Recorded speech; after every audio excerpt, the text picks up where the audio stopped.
Tak terbayangkan sebelumnya bagi Reva Galih Almeika. Momen mengantar Supinah, ibu mertuanya, pada Minggu 24 Mei lalu sebagai momen terakhir kebersamaan mereka. Supinah diduga terinfeksi virus COVID-19 setelah sebelumnya mengalami diare. Sampai saat ini, keluarga belum mengetahui hasil swab tes Supinah. Kamis 28 Mei, Supinah mengembuskan nafas terakhirnya. Petugas memakamkan Supinah dengan protokol COVID-19 di Makam Umum Keputih, Surabaya. Sebelum meninggal, Supinah sebenarnya akan dirujuk ke rumah sakit rujukan COVID-19. Namun belasan rumah sakit yang dihubungi menyatakan kamar sudah penuh.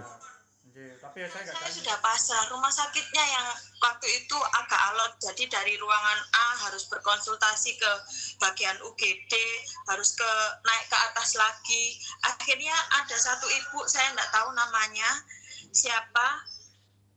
Saya sangat berterima kasih sama ibu itu. Jadi beliau ini memutuskan, sudah, pasien ini harus masuk di ruangan itu.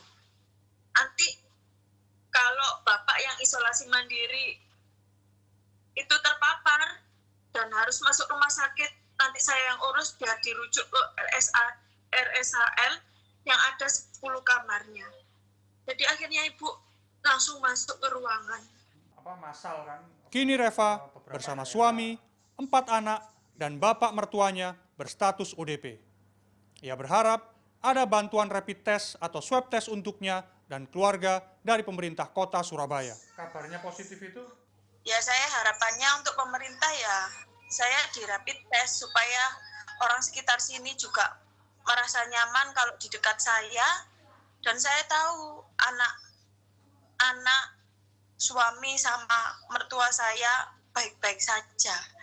Dan juga meyakinkan orang di luar sana, termasuk teman-teman saya yang di kantor, supaya tahu kalau saya bukan pembawa dan saya sehat.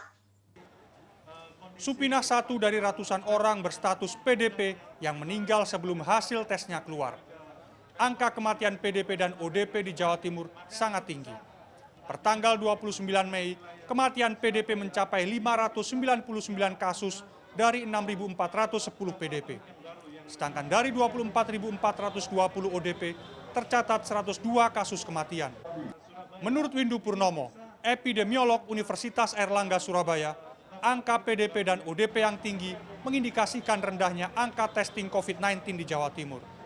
Pengendalian pandemi di Jawa Timur menurutnya belum memenuhi persyaratan. Pasalnya, angka testing masih sangat rendah. Di area Surabaya Raya, yakni kota Surabaya, Kabupaten Gresik, dan Sidoarjo, selama masa PSBB kedua lalu, rapid test baru dilakukan 25.000 saja untuk populasi total 6 juta jiwa. Menurutnya, semakin banyak angka PDP dan ODP menjadi indikasi rendahnya testing COVID-19. Dalam hitungan pandemi, Windu mengungkapkan, setidaknya 9,3% dari PDP dan ODP di Jawa Timur positif COVID-19.